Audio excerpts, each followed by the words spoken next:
அவர் சமூகத்தில் உங்கள் இருதயத்தை ஊற்றிவிடுங்கள்.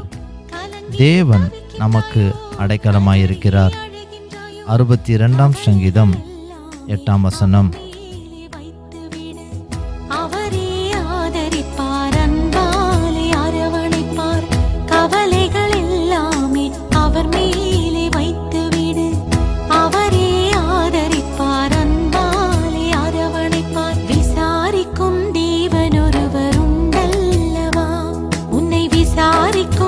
தேவன் ஒருவர்